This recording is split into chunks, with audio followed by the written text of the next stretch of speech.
Hello everyone, I hope you all are fine. My name is Parnika.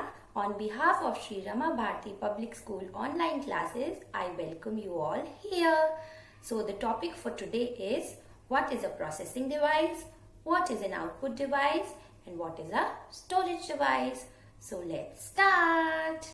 As we all know, in the previous video we discussed about what is a hardware and what is a input device and what are the different types of input device.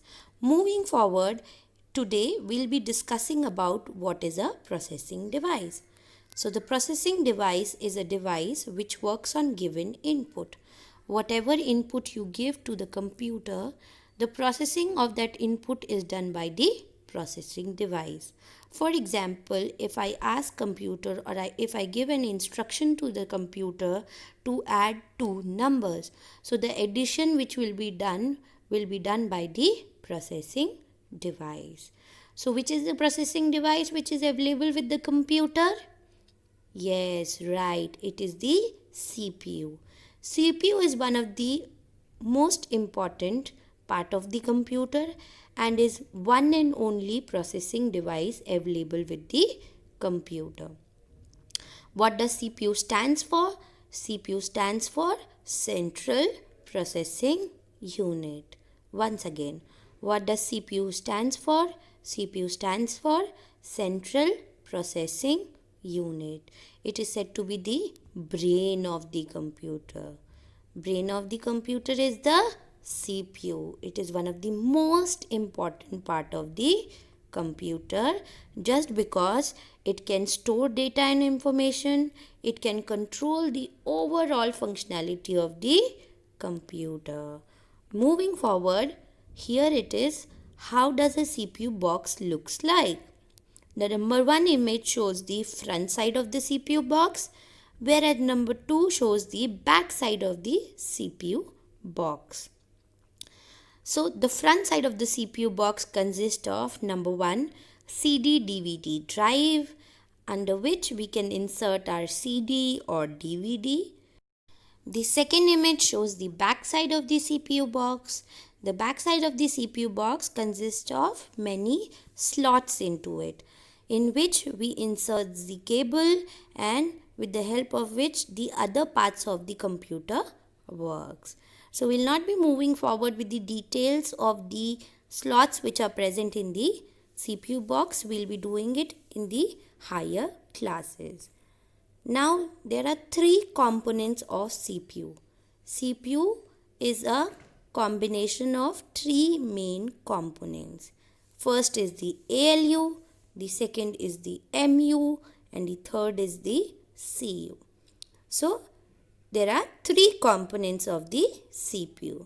ALU stands for Arithmetic Logical Unit. Once again, ALU stands for Arithmetic Logical Unit, whereas MU stands for Memory Unit and CU stands for Control Unit.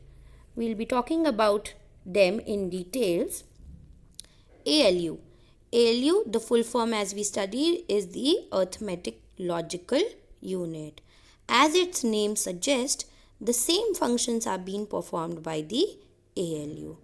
The Arithmetic Logical Unit. This unit performs all the arithmetical calculation such as addition, subtraction, multiplication and division. It also performs logical operation or the logic operations, which is finding lesser than, greater than, equal to and so on. So all the functions which are related to mathematics are being performed by the ALU. Now moving further, we have MU. As the name suggests, it is the memory unit. So it stores all the data and instructions permanently or temporarily into it, and whenever it is needed we can recall it from the memory unit. For example, if I have stored some file into the computer and I want it in front of me, so the memory unit will function in that case and will let me see the file which I actually want. Moving forward, we have control unit. What does CU stands for? CU stands for control unit. This unit controls the overall operation of the computer. So basically, CU controls all the functions being performed by the computer. It controls the movement of information between ALU, MU and the other parts of the computer. So if I want the addition of two numbers with the help of the control unit, what it will do? We'll ask the question, it will give it to ALU. ALU will do the calculation, and with the help of the control unit, it would be displayed on the monitor. So control unit controls all the movement of the data or information to the other parts of the computer. It only controls, does not store or process the data. Remember, control unit only controls. It does not stores anything with it and even does not processes anything. So these are the three main parts of the CPU. Number 1 ALU, number 2 MU and number 3 CU. Now moving forward, we have output devices. As we talked about input devices which helps us to input data, now we have output devices which helps us to display the result after the processing is being done. Input unit takes the input, that is in the form of data or instruction. Then the processing device, that is the CPU, processes the data or the instruction, and finally it is being displayed to us in the form of result by the output devices. So there are three basic output devices which we will be talking about. Number 1 is the monitor, the number 2 is the printer, and the number 3 is the speaker. So first we'll be talking about the monitor. Monitor is one of the most important output device. Monitor is said to be similar to a TV screen. Monitor looks like similar to a TV screen. It displays the result or the output. It displays the result and the output to us, which is in the form of soft copy. Just because it is inside the screen, that is why it is said to be a soft copy.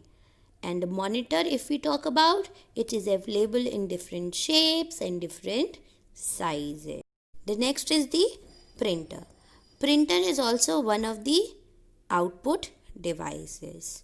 So a printer gives us the printed copy of an output displayed on the monitor. So if something is displayed on the monitor and you want it on a paper, then we will be using a printer. So basically it is the hard copy which we have on our hand. So soft copy is on the monitor, and if we need it in our hand, then it is said to be the hard copy which is being given by the printer. So the output on paper is also called as printout. Okay everyone, moving forward, we have speakers. A speaker is an output device. What does it does? It gives us the output in the form of different sounds. What does it give us? It gives us the sounds. A speaker is also used to listen to sounds stored in a computer.